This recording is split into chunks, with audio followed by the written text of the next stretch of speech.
Paul George is now a member of the Philadelphia 76ers. Yet he's yet to actually play for this team. You remember Push Off P, right? Guy was over there in LA pushing off all the time. Well, he made his season debut against the Phoenix Suns tonight, and it was quite the game in downtown Phoenix. Ultimately, the Phoenix Suns win 118-116. That's right. The team is now 6-1 on the season and has a 5-game winning streak. But it wasn't easy tonight. This was a challenging game, as the majority of them have been ultimately this year. No true blowouts yet. But these are games that in the past, the Phoenix Suns have lost. And one of the reasons in the past that they've lost is they've gone probably a little isolation heavy. But I'll tell you something. I watched a lot of basketball today. Every team in the NBA was playing, right? And every 15 minutes, a new game was starting. And you know what I noticed at the end of every single game? If it was close, every team ran isolation. But Matthew, what we have is Kevin Wayne Durant. And where he has faltered sometimes in the past, he did not tonight. He willed this team to victory, 118-116. Welcome to the show, Matthew. Welcome, Jamsters, to the Suns Jam Session podcast. What a win, man. Yeah, what a win. Thank you so much for having me tonight. It's good to be back on the Suns Jam Session podcast with John. And I do remember Paul George. Yes, he's a MVP candidate in my eyes sometimes, but injuries, insecurities get in the way. So tonight, first game, looks good, but he's obviously not the best player right now on that team because Tyrese Maxey is the guy, I feel like, in Philadelphia. Give that guy the ball. Yeah, both Tyrese Maxey and Paul George, though, had a chance to either tie and or win this game, and both lost. But it was Kevin Durant, after Grayson Allen had a very key offensive rebound at the end of this game, that ultimately drove to the hoop, put the ball in the bucket, and pushed this team to victory. The team ended on a 14-4 run to win this one. I mean, down 8 late, coming back, winning. It was a fantastic game. And we're going to get into that and so much more here on the Suns Jam Session podcast. Thank you for hanging out with us if you happen to be doing so live. And if you're listening later or watching later, thank you too. Thanks for supporting the show by your sheer presence, whether you want to or not. You're supporting the show. All right, we got plenty to get into. It's a little bit late. Crack them if you got them. Oh, my name's John, and his is Matthew, and we have a podcast together. John and Matthew. Jam. Suns Jam. Cheers.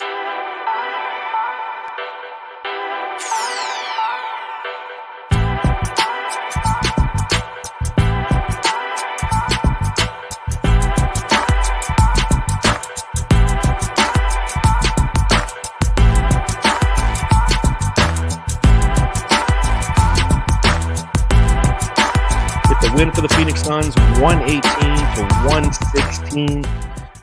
A lot of different things to talk about. And, you know, Matthew, as he mentioned, he's been, or I talked about on the last podcast when Gavin was on for like the 8th time this year. We've had 7 games. Somehow Gavin's been on 8 episodes. I don't get how he's done it, but kudos to Gavin and thank you for subbing. You know, we're at that part of the year where there's just a lot of social events going right? Like everyone in our family is born in October, so we've got birthdays to go to. And sometimes you're at the game and sometimes I'm at the game. And then sometimes it's date night and like there was a wedding and it's raining. Like, so you and I haven't had to have a lot of the conversations that I've been having kind of with Gavin, and I haven't had conversations that you've been having with Gavin. And I think that this is a great game because it encapsulated so much of what's right with Phoenix and some of the challenges that we have in Phoenix. And that's why I've got questions.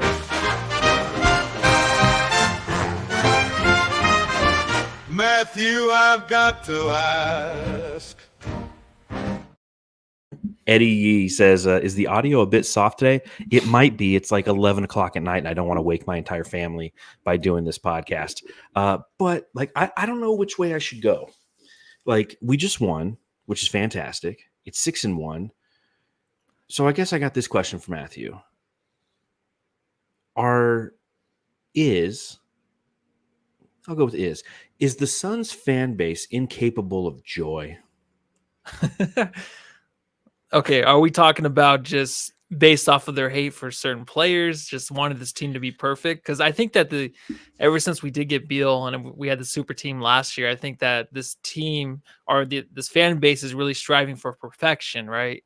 You come into something, it's basically like you're in a relationship, you find your true love. You're like, we're going to get married next year. All right. Well, we're only 3 months in, but that's a lot of expectations. So let's make sure nothing falls through the cracks. Make sure no one makes mistakes, because then we're going to get really upset really quick and probably end things drastically.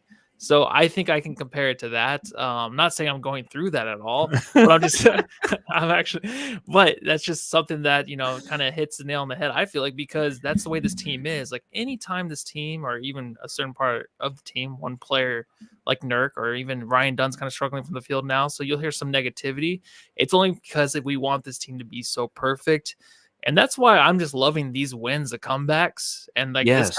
this kind of game where it's a Sixers team that's undermanned. That the Suns are going to win in the end, and they do. Like, you can kind of just feel it. It doesn't feel like last year where it's like this game's over. It's like I always just feel like, even with Kevin Durant with the ball late in the games now, I feel like they can get the job done. So there's a little bit more security, more trust. So I feel like we're moving past that in this relationship, where we're finding that trust, and we can just count on each other at the end of the night, to give a little nookie. So I hope you're right. I hope you're right. But the challenge, and tonight's a great example of that, because there's joy. This was a fun game. It was stressful at times, absolutely, but fun. And we won. So we come here on the pod. We're a 6-1 team, one of the best teams in the NBA right now. People are slowly starting to turn their heads like, oh shit, it's fucking working over there in Phoenix, isn't it? But at the same time, utilizing your analogy, it's almost like somebody who's been divorced and now they're starting a new relationship, and the expectations, because they're afraid of what ultimately the end is going to be. And I think, like John Tran says in the chat, he goes, no joy till Larry O'Brien is in the house. Ha.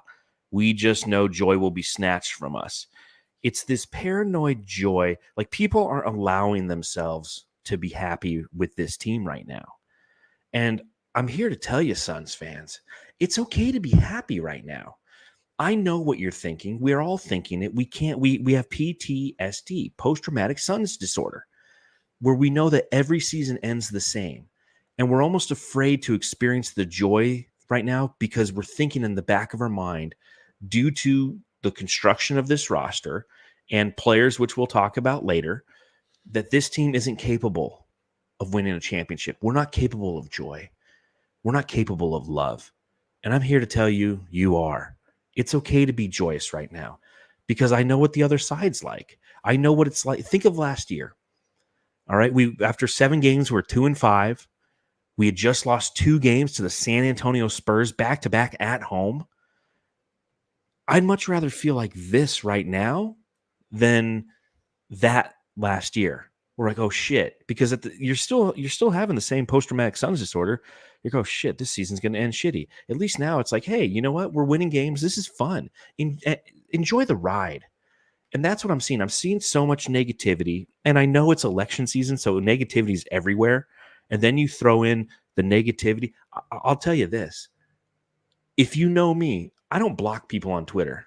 I really don't.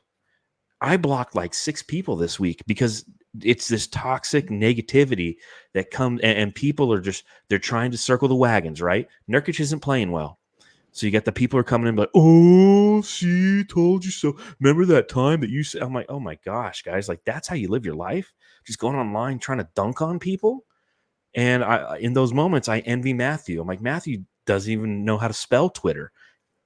I wish I didn't know how to spell it sometimes, And so I'm going to try to limit my usage, because I can't with some of you anymore. Your whole life is just trying to seek opportunities where somebody said something that disagreed with what you said, and then when it does happen, you want to tell them how right you are. You live to dunk on people. Now's a good time to be happy. Let's have some joy, Suns fans. Let's enjoy it. Now, that being said, let's dunk on Nurk. No, I was kidding. No, I like that. But the thing is with sports now, especially as Phoenix fans, Phoenix Suns fans, we just have those expectations. So the negativity, I think, is always there no matter what this team is doing, even if they are. I think the only time we probably didn't experience it was with the first year with Chris Paul going to the finals. Like, I don't remember a negative thing about that year. It was the most fun year. We were on like borrowed time. Carefree year. Yeah, that was a great time, I feel like. And honestly, after that, it was just the expectations were rose. But the negativity is just if you want to find it somewhere. Like you said, you're on Twitter and X a lot more than me.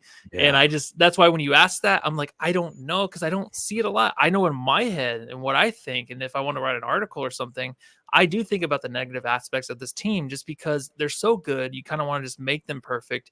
And if Dunn's having a bad night, it's like, should we write something about that? Like Nurk, there's plenty of articles about that, but also the positives of Dunn playing so well, of Booker being player of the week. So it kind of evens itself out always. I feel like you'll go so low and you'll go so high, but everything just comes back down like to zero no matter what. So this team is going to go through a lot of spurts this year, but starting out 6-1, man, like that's pretty impressive because the expectations are high, but also we didn't expect this team, I feel like, to start out so strong because, you know, of the bad season last year, but also just a new coach. Yeah. And then the big three just having to step up and actually play with some, like, I give a fuck. And they're doing that to start this year. So that's exciting to see that. That's the most exciting part.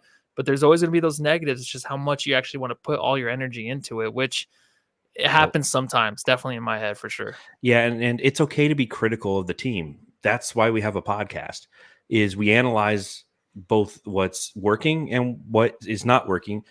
And obviously we do it game to game. It's reactionary to the previous game. Like we're going to talk about the 76ers game, and we're going to talk about things that went great, things that don't normally go great, but went great, areas of opportunity. It's okay to be critical. And for me, it's when you take, it's when a sports opinion turns into a personal attack or a personal slight. Like, I don't agree with you. Like, I literally had someone call me a doormat this weekend because I didn't agree with their perception of Nurk and how easy it is to get rid of him. He's like, well, if you think otherwise, you're a doormat. It's like, excuse what? Like, you're a grown human being. I don't know what that means though. It's people walk all over you. But... Exactly, something like that. Okay, you know, I was called soft this weekend. I'm like, I'm soft. I'm like, I know I'm fat, but you don't have to go there. I'm like, I'm trying, not really, but you know. But I'm with Melissa Moore too. Fuck them. You know, at the and that's my fault because that's what I get for going on online. So. With that being said, let's talk about some aspects of the game. There's your good feels. Again, talking with Matthews when the therapy comes out. But we got to start with the guy who won the game for us. Who the heck are you? I'm Kevin Durant. You know who I am. Y'all know who I am. Did anybody see a sniper? Did anybody see anything? I'm one of the best players to ever play the game. That's right. I see Maya B in the chat. So you're going to like this episode because I was having a great time watching Kevin Durant in this game. Ended with 35 points, was 14 of 20 from the field, 2 of 5 from beyond the arc, also had 6 assists, had 4 total rebounds, a block shot, did have the 3 turnovers, but that's kind of par for the course when it comes to Kevin Durant. But you a bad man, Kevin Durant. He had 15 of the Suns' 24 points in the fourth quarter. While they were taking advantage of Nurkic with Yabusele, when Maxey was hitting dumb shots and throwing the three, I mean, just hitting stupid three-pointers, it was Kevin Durant on the other end of the floor who quite simply took over the game. Did he run isolation ball? Yes. Was he successful at it? Yes. When you have Kevin Durant running isolation ball, as long as he's not putting the ball on the floor too much and he's just getting to spots and shooting, he's amazing. And what we witnessed tonight was, as you said on our playback, because for those of you who don't know, we watch this game on playback, Bright Side of the Sun. So you can watch the game with Matthew and I. Just follow the link in the description below. But you're like, take that, Stephen A. That was a great game by Kevin Durant, wasn't it? Yeah, take that, Stephen A, for sure. It was pure poetry, it really was. Watching it's kind of just like eating something so blissful, right? Like not every little nut crunch, you're just like, oh, this is so delicious. So like every little take to the hoop, it was just delicious to watch because he was constantly going to the rim a lot and he's getting there at ease, right? He was finding the mismatch and he was just taking those guys off the dribble and getting right to the rim. He's been doing that a lot this year. He just seems more flexible, more athletic, more energetic. It's definitely not the mummified guy that was last year of Kevin Durant towards late in the year where there's games where like he just couldn't move because of the defense. Now he has a little bit more room. He's doing his thing and it looks beautiful. I do think that it's so weird. I can't explain it because we do give him crap sometimes with the ISO, but when it's working and stuff, you just know it is and you trust it, right? It's like, okay, he made a few shots, but even like the ones he missed tonight, I mean, they were good shots. Like you can just tell when he's feeling it, he wants to go for 50, right? I don't know. When's the last time he scored 50 points? Because tonight seemed like he did score 50 points. It's only the 35, which is great. but it just seemed like it was a 50-point game by him tonight because he was just like, I'm going to win this game. I am Kevin Durant, and I'm definitely going to put my stamp on this game. It's been a great year so far, but let me get that 50 burger.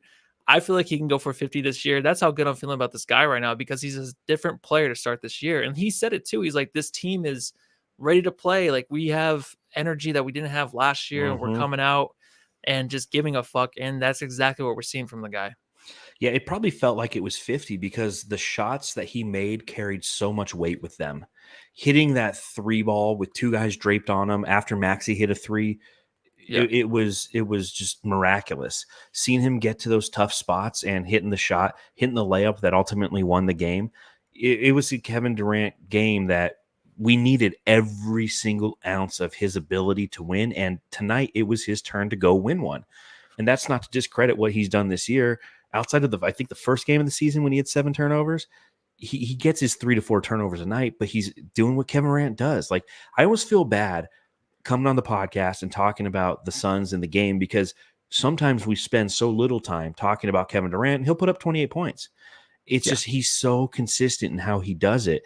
But tonight it was exceptional because everyone around him was really failing. And we'll talk about Devin Booker here momentarily, but I think it's one of those things that you take a look at the energy, as you mentioned, around this team, and it is different.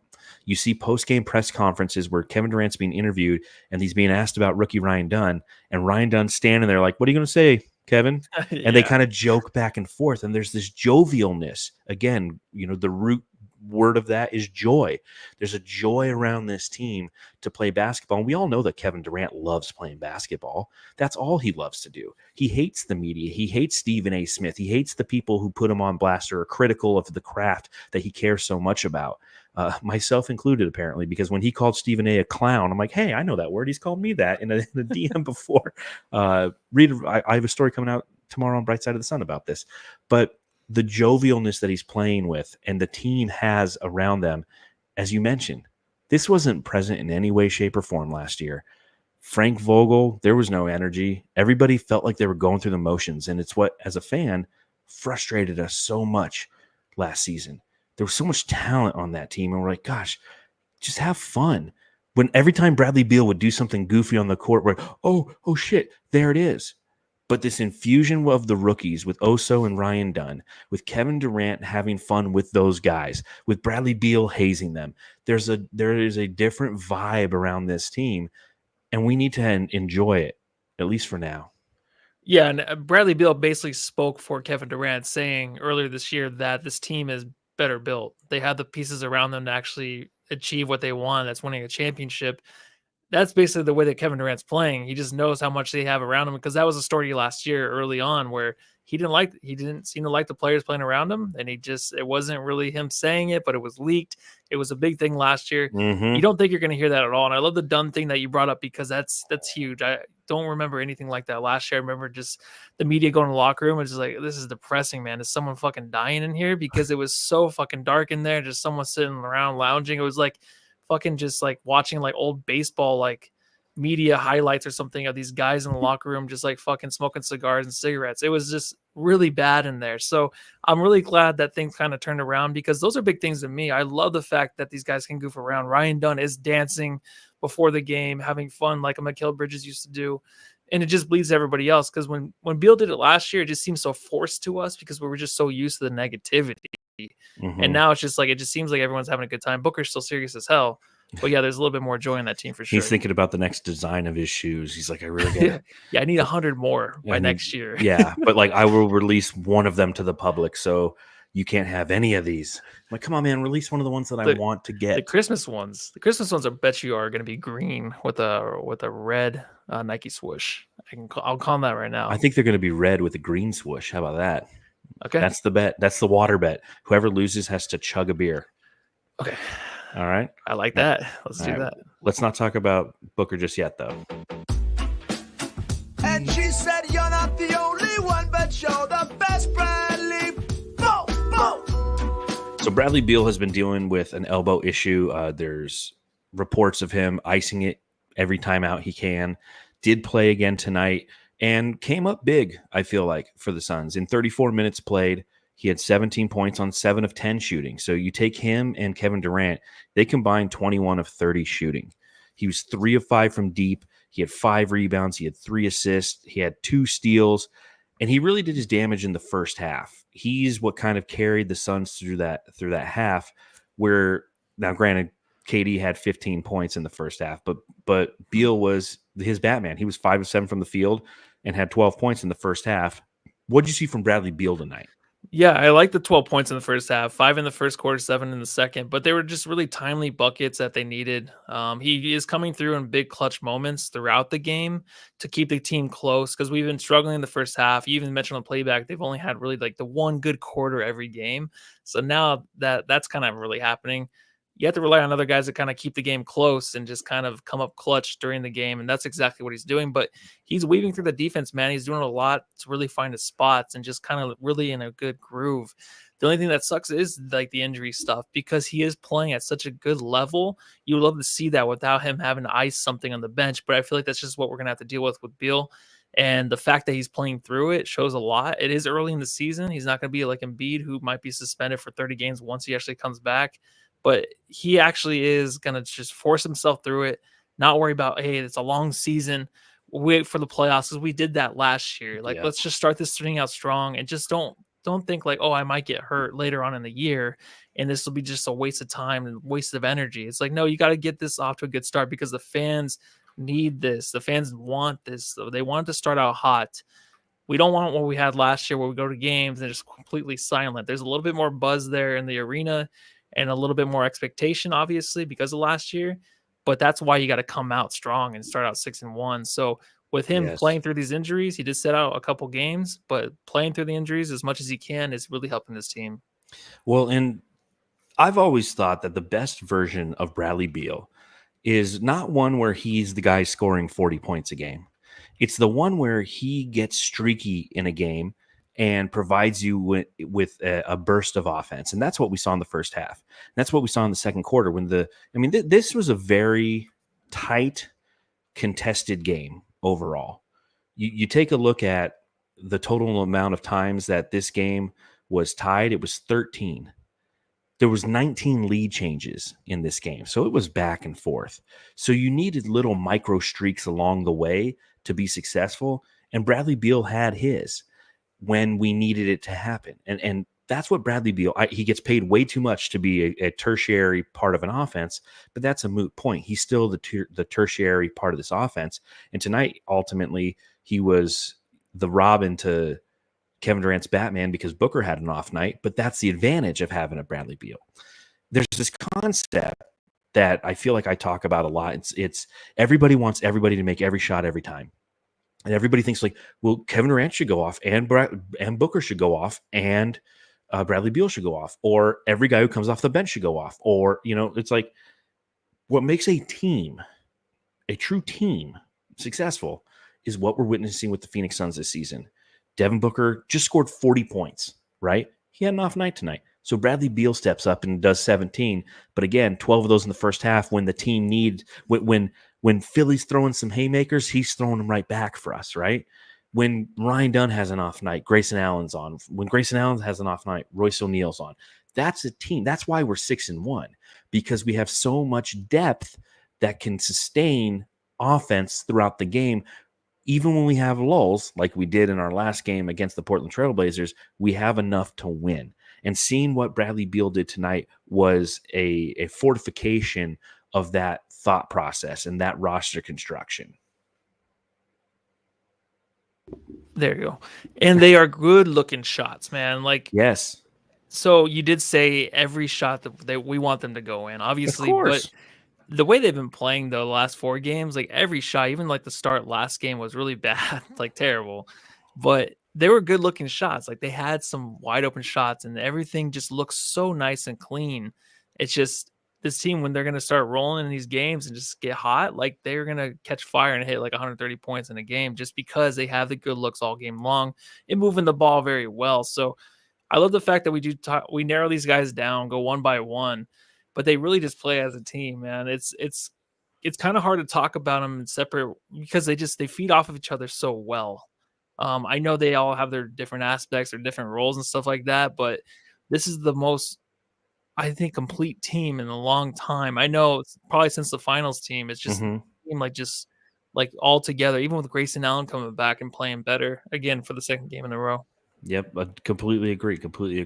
Now, not everyone had a great night tonight. Allow me to reintroduce myself. My name is Big Dick Booker. Yeah, it was like medium-sized Booker tonight. You know, he was 3 of 18 from the field, 13 points, so 18 field goals to make 13 points, and 7 of his points came at the free throw line. He had 6 assists. He had a steal. He was 0 of 6 from beyond the arc. Is there any concern whatsoever with Devin Booker, who was just named the Western Conference Player of the Week for the 10th time in his career today? Gets those honors, comes out, and just kind of laid a stinker. You know, there was a couple shits on the floor, and I feel bad for the ball boys because they're the ones who have to go up and like clean it up, and they're using disinfectant and things like that. And the first one was kind of a solid shit, and the second one was kind of runny. Yeah, the run you got to like leave there. You can't really pick it up right away. Just smear right into the wood, and then he'd actually probably be murdered. Yeah, it looked like he slipped shit a couple times though in this game. Yeah, he did, but I think it was just kind of like a mindset for him. I think that the way he came into this game, he was very confident. It seemed like with his shots and stuff like that. But there were just times when he was handling the ball, it didn't seem like he really knew what to do with it, and just seemed kind of like taking a step back, taking a second guess. So I feel like it was a little too much thinking out there for Booker. Just missing shots. And it's just, I feel like this happens a lot where he is just talked about a lot. And this probably happens with every player of the week, all that stuff, and then has a stinker game. But to me, deep down, it looks like he was just, having a hard time with a woman. That's what it looked like. He just wanted to get back to the locker room to look at his phone because something else was on his mind tonight. And I don't know what it was. It wasn't a big dick book. It was kind of like, it's above average. So I guess it's a big dick book. I don't know. Whatever. Well, Keith Nettle says average phallic. Come to the Suns Jam Session podcast for the analogies of basketball and love life. Booker, it's going to be okay. If anybody's freaking out, which I don't think anybody was really freaking out, and that is one thing I was impressed with seeing online is everyone's like, shit, it sucks, it's a stinker, and it looked like it was one of those games that was going to get away with from us. And you're like, man, if Booker just could have hit a couple more shots, this would have been an easy victory. But ultimately, he just was having an off night. It happens in the NBA. Yeah. Still managed to get 13 points out of it, so kudos to him. But I'm not worried. I don't think anybody should be worried. Again, Western Conference Player of the Week. Thoroughly enjoyed watching him play. I liked his shoes. I mean, you on the playback, I was like, oh shit, those are the all purple ones with the Suns Valley gradient on the bottom, and those he actually is going to release. And I haven't asked my wife to get any book ones since like the Mirage 2s because you got to wait to the right moment. And like when those ones come out, I'm like, those are the ones I want. I don't know what I'll wear them with, but they're going to look real nice. I do got to talk about this. Play fast, play random, play together, play in great space. Let's go play some basketball. Have some fun. Food in Holzer. Food in Holzer. Food in Holzer. Food. Oh yeah, we're doing the whole thing. Food in Holzer. Food in Holzer. Food in Holzer. As I walk through this world, nothing can stop Mike Budenholzer. And you are my Budenholzer. And no one can hurt you. Oh no. I love that fucking nights song. like this, it's fine. Just waste another minute. It's like take a little nap. What happened? Is it still going? I gotta say, Mike Budenholzer, schematically, this was an interesting game. So obviously, just wrote an article, Bright Side of the Sun. One thing that I'm doing, and I'm sure you, the watcher / listener, are well aware of, is tracking 40. I'm tracking 40% 3-point rate. So total number of shots taken by the Phoenix Suns, divided from 3 divided by their total field goal attempts, and it's been impressive. Last week, 48% of their shots came from beyond the arc. And it's really this shift in offensive strategy for the Suns. Tonight, they only shot 32 of their total shots from beyond the arc. And they attempted 82 shots. So that's 39%. So they were just shy of 40. What's interesting is the Philadelphia 76ers shot 51 threes. Now they made 9 more threes than us. They were 20 of 51. We were 11 of 32. But the Suns schematically understood in this game that their best way to win was to attack the interior. And it's something we haven't seen much of this season from the Suns, is winning the points in the paint battle. Because obviously, if you're shooting a ton of threes, you're not scoring the majority of your points in the paint. You're scoring them from beyond the arc. They outscored Philly 56-36 in the paint. They attacked Andre Drummond to the point where Nick Nurse is the head coach for the Philadelphia 76ers. He decided to go with Gershon Yabusele, who you might remember from the French team, who scored 20 points against the United States team in the semifinal over there in Paris. And they decided to go with him. I mean, Drummond played 15 minutes in this game and was a negative 11. So they went with Gershon Yabusele, who ended up playing very well for them. He was 5 of 11 from deep, 5 3-pointers, career high, 19 points, a career high. His previous career high was 16 points in like 2018 with the Celtics. But that being said, they knew that they could attack the interior, and that's what won them the game. Is they switched KD onto Yabusele, and he took him to the cylinder and made the layup that won the game.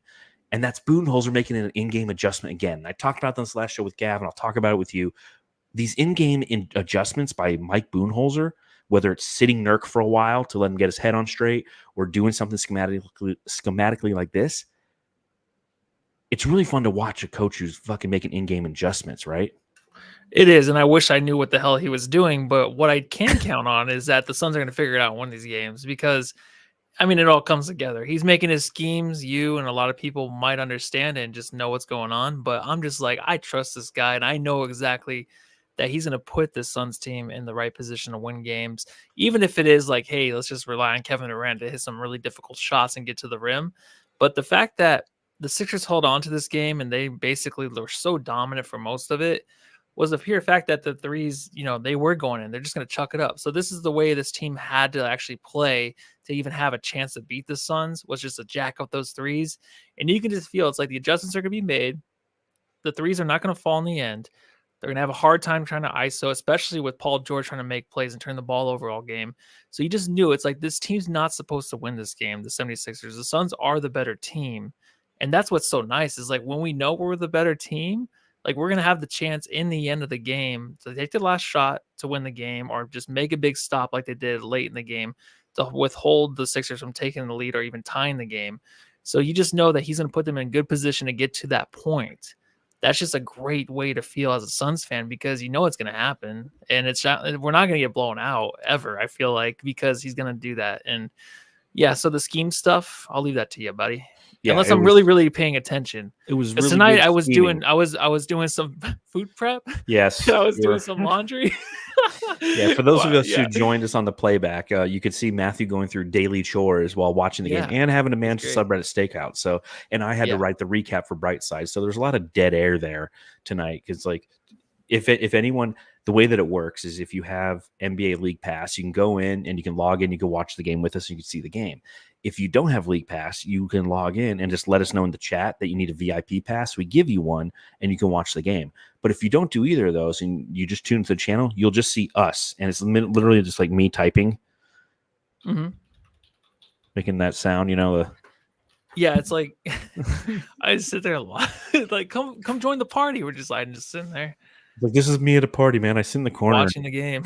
Like, hey, what's up, man? All right, let's talk about it. Nurk. Delicious definition make them boys go crazy. Oh. All right. Nurk in this game. 15 points, 15 rebounds. Man on the glass. 5 of 8 from the field. 1 of 3 from beyond the arc. All those coming in like the first 5 minutes, mind you. 4 of 6 from the free throw line, although he missed 2 free throws late. 5 turnovers to lead the team. The team only had 14 turnovers. Nurk had 5. What are your thoughts on Jusuf Nurkic in this game and on the season overall? Well, season overall has been a stinker. So, the Suns players, they've come together and they're really supportive of this guy. And then Suns fans are trying to tear him out of the team. They're like, no, we got to take him out of here. We got to replace him. We're talking about that on the playback. And that is a thing. But we realized too, John and I, especially me, I just realized like if he can just be like a Plumlee or he can just be decent and good, make the decent pass, not do too much, get the rebounds, this team will be fine. We don't need another star at center. Obviously a Claxton or something like that would be great, but there's no way we're making a trade unless, like you mentioned before, like a Grayson Allen or someone else that's involved. So we don't want to get rid of any more talent on this team because we're just so deep, I feel like. And Nurk is just the one sour little gummy in there, and we just have to kind of just hold on to him and just wait for it to kind of come through once in a while. And he is definitely having those big games throughout the season. He will, for sure. And tonight was a really good game, but I don't really care. Like it's kind of like the DA thing back in the day. It's like, I love the stats. It's great, but I just want to see like good play, good basketball. And that's why we have Nurk on this team, because he is a good center. He makes smart plays and he has a high IQ. It's just he was in his head a lot earlier this season, and tonight was a good kind of maybe breakthrough, because once he can do that, he can just be a decent center, be okay, and the rest of the team will flourish. Because if he's not turning the ball over, this team's going to win a lot of games. He fell into his role for the majority of this game, and I was thankful to see that, because the constant beating of the drums that is, we need to trade Nurk ASAP, is one of the things that probably prompted me to give the dissertation at the front end of this podcast about the negativity and the fact that we can't find joy as a fan base, because I feel like this team's winning games and we're still just bitching and moaning about one aspect of it. And everyone who is beating those drums, they're valid in their own brain, and that's okay. I don't fault you for wanting this team to be better. I don't see strategically how it can happen.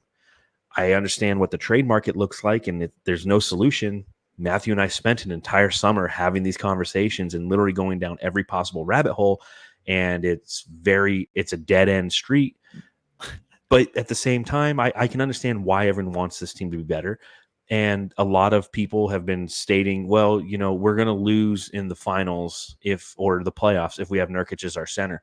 That may end up being the case. Okay, I can't fault you there. But there's things that say otherwise, and there's adjustments otherwise that can be made with him if he falls into his role appropriately. Why is this team being successful? Because the majority of the people and the players have fallen correctly into their role. And Nurkic is still finding his fit. He's finding his role. And tonight we saw him fit the role that we need him to do. Be a paint clogger, grab the fucking board so we don't give up offensive rebounds. Again, second chance points in this game, we gave up 8. Fucking beautiful. I hate second chance points. I hate them so much. I hate them more than getting text messages from political candidates telling me how to think. I can't stand giving up second chance points. You've watched games with me for years. I'll grab the board. It's like this reflex. I grab the fucking board. Yeah. Like, I just get so mad. So he did that tonight. And granted, give Nick Nurse some credit. He countered with the small ball 5 look with Gershon Yabusele. And that's something that will burn the Suns, because Nurkic in his drop coverage, he's not a good perimeter defender. But kudos to Budenholzer for keeping him in there, because he could have taken him out in the fourth quarter, but he started to blitz with him along with Ryan Dunn, him with Royce O'Neal, him with Bradley Beal. They started blitzing Maxey because Maxey was starting to utilize that pick and roll. And if there was drop coverage and Bradley Beal or Royce O'Neal or Ryan Dunn would try to attack him, he'd just dish it to Yabusele and he'd get a wide open shot. And it is going to be an issue for the Suns throughout the season. But ultimately, if he accepts the role and serves his purpose the way that we need him to, this team's going to be successful. Are they championship level? I don't know that. None of us do. We can be doubtful because it's easy to be doubtful of it, and I don't fault anyone for being doubtful of it. But I think that Nurk filling his role appropriately, like he did tonight, 15 points, 15 rebounds, I'll take that every time from him. But to your point, it's not about the stats, it's about how he looks. I think the hardest part of this entire experience tonight was the fourth quarter, where he missed the 2 free throws, where Kevin Durant threw him kind of a weird pass, and it looked like the turnover went on Kevin Durant, but people will credit Yusuf Nurkic for not having the ability to catch that very weird pass. And the fact that he gets, I don't know, everybody's got to be negative in some way. Somebody's got to get sprayed with the bullets, and it's Yusuf Nurkic on a constant basis. And It is what it is, but he serves his role appropriately. He's going to have good games. He's going to have bad games, and that's the price for value paid. Every team in the NBA has fucking holes in it. Every team, even the Celtics, who are fucking amazing, even OKC, who are fucking amazing, they have holes in their lineups. Nurkic happens to be one of our holes on occasion. Yeah, and it's kind of like, you look at reviews on Amazon for a product, it's like a 4.6. You're like, what? This seems pretty cool. But you look at the reviews that are 0 stars or 1 star, it's because of delivery service or something like that. It's like, let's talk about the actual product. All right. What is that? Is that a 5? Like the Suns are basically right now, they're a 4.9, I feel like, or 4.8, I feel like in the league, just because they're squeaking out these games and they're not really just clicking all the way there because of the Nurkic thing. So once they get there, they'll be a 5-star, but that was really a bad analogy. No, I think there's something in there. Just needs to be workshopped a little bit. 2 analogies, that's too many. Well, when we go live, we'll have a better analogy. All right, let's go live now. We've worked all this. When NAZ says maybe Nurk just needs to rebound and stop with the slick passes, I completely agree. Again, that was his role last year. And I think that, again, I talked about how everyone's fallen into their role. I feel Nurk is still adjusting to his role because he's used to being somebody who they ran a lot of the offense through last year because they were forced to. They didn't have an effective point guard. They didn't have an effective facilitator. So everybody had to chip in. He had a bounce pass on a cutting Kevin Durant today that finally fucking worked. They've tried that pass like 6 times this season. And tonight's the first time it actually worked. And when it worked, we're like, dude, look at that fucking offense, bro. But it took a long time to get there. Yeah, maybe he just thought it'd be a lot easier too because of the team around him and stuff. But, I don't know. He gets too big for his britches. Well, they're big britches. And I think we all know that. But who else you want to talk about? I didn't take a bunch of notes. I think we already talked about everyone. I think Ryan Dunn, maybe if someone's scared let's do the Dunn. Bring him up for a little bit. Dun, dun, dun, dun, dun, dun, dun, dun. Dun, dun, dun, dun, dun, dun, dun, dun, dun, dun, dun, dun, dun, dun, dun, dun, dun. All right, so this is the second consecutive game in which Ryan Dunn didn't score a point. He was 0 of 3 from beyond the arc. He was a team worst -16, although I will say when Tyrese Maxey was starting to cook at the back end of the third, Mike Budenholzer put Ryan Dunn in, and Maxey instantly stopped scoring. He was trying to score. He just wasn't. But I know that you want to talk about, like, should we be worried about Ryan Dunn? Is Ryan Dunn only good if he's a starter? So let's have that conversation. Yeah, let's talk about it. And so the Nike thing's real, right? Because it was brought up at the press conference. I saw it early on Twitter. I'm like, there's no way Nike already signed Ryan Dunn, but they did Saturday, I believe, right before the game. So he scored 0 points since signing with Nike. I don't know if they thought he was a real starter, but yeah, heading to the bench has been a thing. This is always the thing with Beals. So I mean, Beal comes back, Ryan Dunn goes back to the bench. Then you're just like, all right, well, we got Ryan Dunn. Wow, that was pretty bad. We got Ryan Dunn coming back off in the game, defense, hitting those corner threes. We can really count on that. And then it just hasn't been there. But I still see the same confidence. He's still jacking them up, and it's fine. It's gonna be one of those things too. Like Dirk kind of got out of his thing. Now let's see if Ryan Dunn can rebound and kind of just come back and hit some big shots and get in the flow, start dancing around a little bit more and showing off, because we're not seeing that. The defense is still good, but offensively, what we're getting, we're just like, oh damn, we found ourselves a star, man. The next Kawhi Leonard or something like that. So it was only 5 games in. Now it's like, all right, well, maybe this is who he is. So it is a kind of a little bit of a thing to worry about, just because you don't want the young guy to get into his own head. That's the only thing. But coming off the bench, he's just gonna have to do. Maybe he is better as a starter. We'll find out in 5 years how good he is. Yeah, we'll find out in like 5 games when Bradley Beal needs to take another day off. No, True. like the fact that we can bring him in, he's a defensive stopper, I absolutely fucking love. But we do want his shot to fall every now and then, just so he maintains that confidence, because he does have a confidence about him, and I think it's something that is an attribute that's playing in his favor. He's been confident until his last 3-pointer, and I mentioned on the playback, he shot the ball and he instantly followed his shot. And when you're following your shot, it's not a confident shot because you know you missed and you're trying to grab the rebound. So it's just something to continue to watch. I'm not worried in any way, shape, or form. If he can come in, I mean, how many total minutes did he play? 10 minutes tonight? Like, that's what you need from your rookie. Bring him in. Yeah. Put him on their hot guy, lock him down a little bit, take him out. That's his purpose right now. Every 3 he gives you is a bonus. And I'll continue to believe that as the season progresses. But he also had a good game too, coming off the bench. Like a couple good games. Like he didn't score the 13 or 16 points, but he had good games. It's just and he had 4 rebounds tonight. Yeah, You know, switching off and on with Beal. That's the only reason I get frustrated with the Beal thing is like, I know he's great, but the fact that he has to keep coming in and out and switching everything up, like it just kind of messes with everybody else, I feel like. So if he were just to come off the bench, we have to worry about this stuff. But there's always injuries. So I don't know. Exactly. In time, everything works itself out. Hi, Barbie. Oh, hi, Alan. Oh, Grayson Allen, our fuck shit up guy.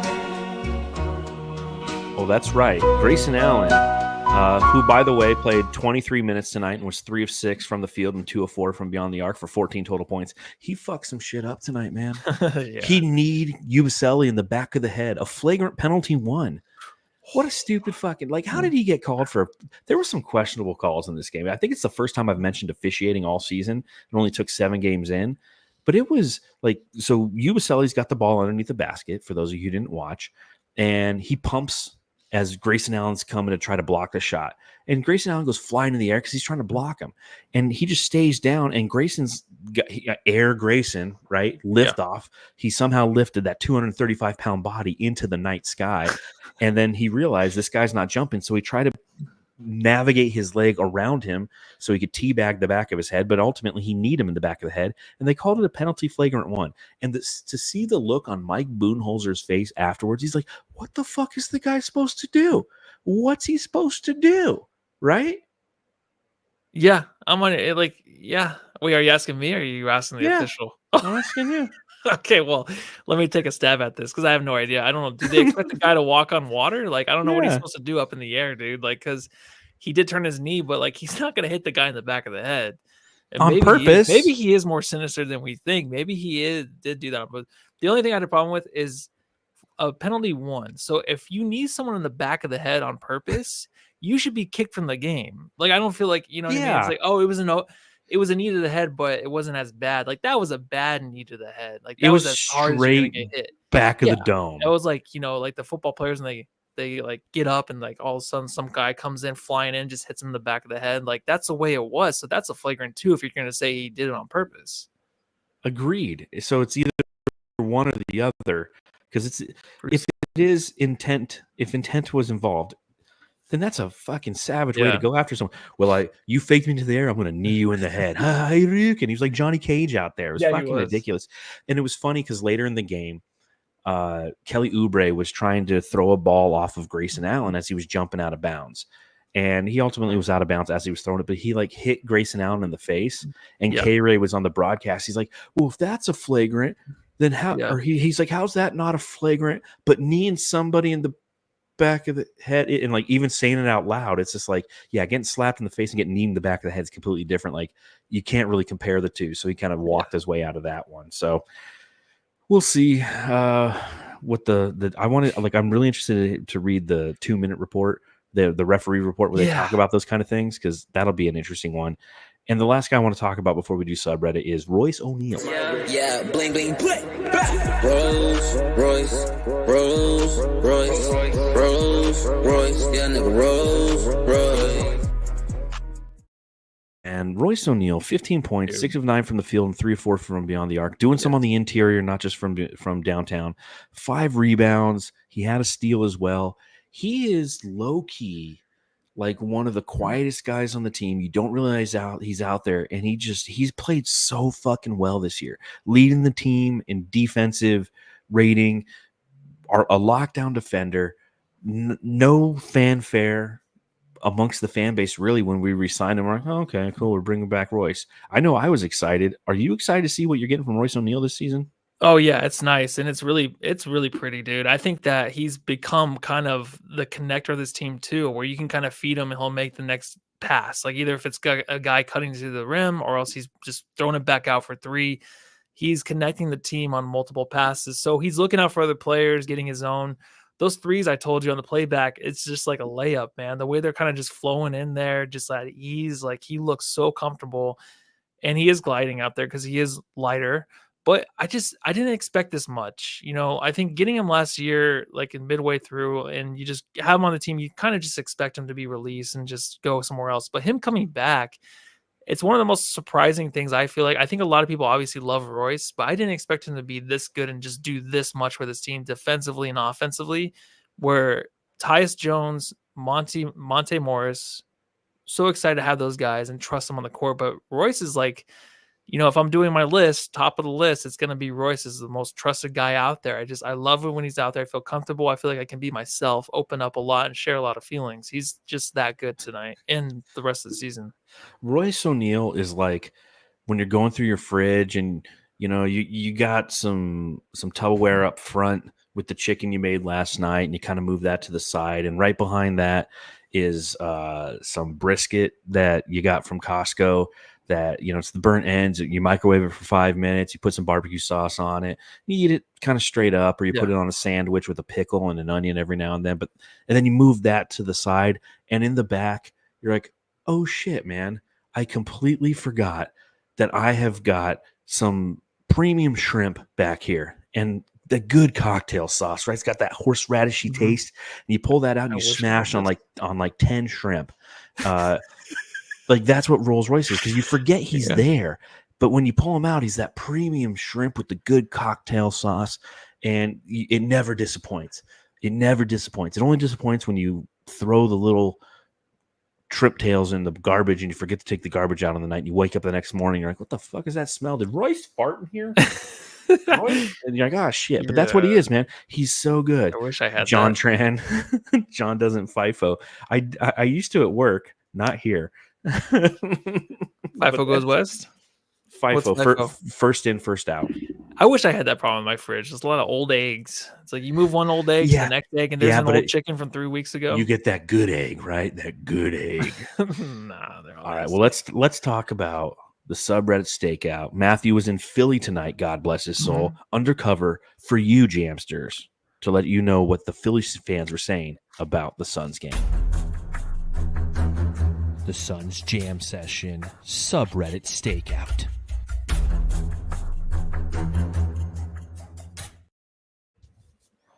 All right, Matthews. Are you Gambit? Boy, I'm gonna be. I'm gonna make a name for myself today. I'm gonna subreddit stakeout. Oh shit, it's Gambit. Let's see if I can do it with the accent the whole time. I don't know if I actually can. I don't know. I'm gonna keep working on this all year, though. All right, just stumble over your words a little bit. Hold on. You don't think I'll get in trouble for this? For what do you mean? For my being accent? Gambit? Yeah, I don't know. Cajun? Oh yeah, like because our Cajun population gets so offended on our podcast by us trying to emulate their Cajun lists. It's Cajun lists. LOL Gambit from Blaze Megatron. All right, let's see if I can do this accent. Please tell me. I don't know if you're gonna understand any of this. That's good. That's the whole point. Please tell me political ads are over after tomorrow. Is that what they're talking about on the subreddit stakeout? Yeah. So Pennsylvania, I guess they're a swing state too. So Are they're they? the ones they're getting bombarded like we are. I didn't know it was tomorrow. I didn't know we're gonna know our president tomorrow. Will we though? They'll fight about it till sports. January. Yeah, I'm like, wait, what's going on? Dak Prescott's hurt, and then we're gonna have a president tomorrow. What's going on? Dagoon says he's doing Cajun face. Cancel him. That's what I was thinking. I'm not. I gotta be a little careful. Oh, I don't know. on.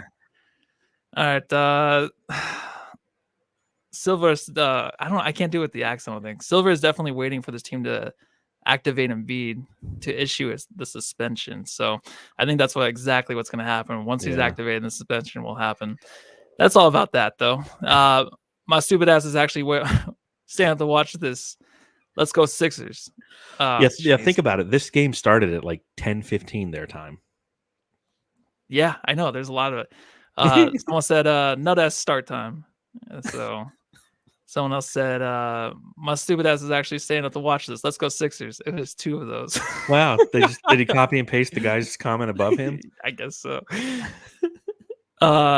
Need the Sixers team to put this away so I can go to bed.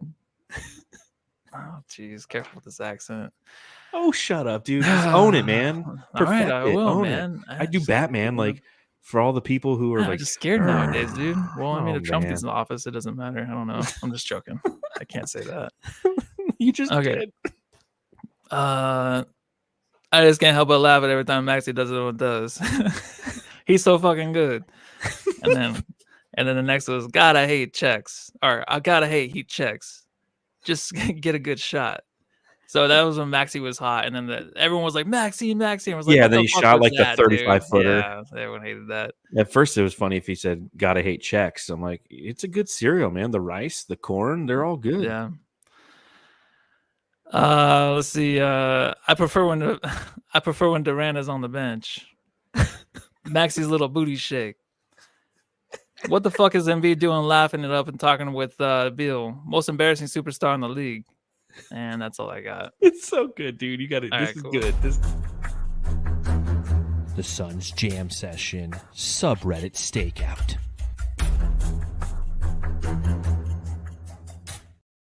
See, the thing you got to do. Yeah, see, you got Saul. He's just like Remy LeBeau. Like what you got to not understanding is the point. Like, so what all you got to do for this is continue to put on like the Gambit. For those of you who are listening, Matthew puts on like the Gambit mask. That's what I was for Halloween. And the hair. You just got to bring a couple cards. Like, have a couple cards in front of you and just like play with them while you're doing it. And everyone understand, like, you're not culturally appropriating Cajun people. You're being Gambit. All right. You know what I'm saying? Why had he do it like the whole playback? I'm like, I don't know if I should do this. Do it. No, all right. Jamsters, what do you think? Right. Should Matthew continue doing Remy LeBeau? Bring back Valley Girl. Valley Lissy. Yeah. Just let us know what you think.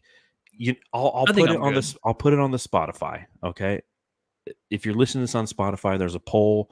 It says, should Matthew continue to do Gambit in subreddit stakeout as one of his characters? Seth says we love it. I want to hear what everyone says. So Dolly Parton was the best. Wow, that's a random one. That was a one-off. Bringing back Dolly, huh? Bringing back Dolly. Wow. Well, what I'll do, and again, if you're watching on YouTube, what I'll do is I'll throw I'm pretty sure I can throw a poll in here somehow. So I'll figure that out. But in the meantime, let's go ahead and do the Jam Star of the game. Jam Star of the game. All right, Jamsters, a reminder, subscribe, rate, review. Let us know if Matthew should continue to be Gambit. IMB. Who is Gambit? Let us know if Matthew should continue to be Gambit on subreddit stake. I think I'm still going to do a Boris Sturk too. You got to at some point. Yeah, I'll do a Boris Sturk too. There you go. If you're watching on YouTube, the poll, I think I just posted it. Go ahead and just vote on that. Let us know what you think. Matthew, I don't think it's going to be hard to choose who our Jam Star of the game is, but not at all. Who do you have for your Jam Star? Let's go with KD, Mr. 50 points. Yeah. 35 points that felt like 50 points. I completely agree. It's Kevin Wayne Durant. Yeah. And I'm looking at it like KD's got a lot of Jam Stars from us thus far this year. So it's definitely it's been a great start for him. He's playing a lot of minutes. It's my one concern. 38 minutes tonight. Yeah. He's averaging, I think, 38 minutes a game. And with the depth that we have, I think that there's an opportunity to rest him a little bit more. We're going to start to get into the teeth of this schedule here pretty quick. In week 3, which starts today and ends on Sunday, we play 4 games in 7 nights. So you're going to have to find opportunities to rest him. That's why I think the end of that Portland game was so frustrating, because we should have emptied the bench. The crowd that was chanting for Bol should have got their Bol moment, and KD should have got some rest. Speaking of rest, upcoming. I'll give a shout out to the Jamsters real quick. We love to interact with those who spend some time with us. Suns Fever says Jamstar is KD. Saul, KD without question. Michael, KD all day, baby. David, KD is the Jamstar of the game. It can't be anyone else. It was fifth with 35 points. He had more than double the second highest scorer, which was Beal with 17. Great point. When in AZ says Jamstar is Gambit. Jamstar is Wanda Durant's son by Maya B. That would be Kevin Durant. Full on KD. Hate ISO though, but again, everybody does at the end of the game. KD for sure from Jaden is the Jamstar of the game. Kiko wants Batman vs. Gambit. Gambit and KD for the Jamstar. So I mean, a lot of good. It's definitely it's definitely Kevin Durant. And right now the poll Yeah. says, 79. We got how many people we got watching? We got 133 watching on YouTube right now, some other on X and whatnot. But 80% of the people said keep on doing Gambit. So lean into it, Matthew. Lean into it. All right, I got this. I'm excited. It's always All been right. a dream come true to be Yes. Gambit for the rest of my life. Heck yeah. This is Just the lean- best, man. I know. Suns coverage and Gambit. In Gambit, like who? I just kind of fell into the Batman thing. I was more of a Spider-Man guy. All right, up next for the Suns, Wednesday night we are playing at home again, Miami Heat. Yeah. Any thoughts or concerns? Are we winning the game? What are your thoughts on Miami before we get out of here? Oh, yeah, I have not watched Miami, and I did admit I haven't watched much of basketball yet this season. So no takes on the game, really. What do you got? Miami's a 3-3 team, a team that is, when it comes to identity, they're searching for one. I think the Suns have a better grasp of their identity, especially early this season as compared to last season in its totality. They're a team that they lost by 1 point to the Sacramento Kings tonight, 111-110. So they're in the amidst their West Coast swing right now. And they're always dangerous. Miami's always a dangerous team. They're well coached by Eric Spoelstra. So while I believe the Suns are going to win that game, I wouldn't be surprised if we ultimately lose it. And that's just where I'm gonna leave that one. Nice. All right. Love it, man.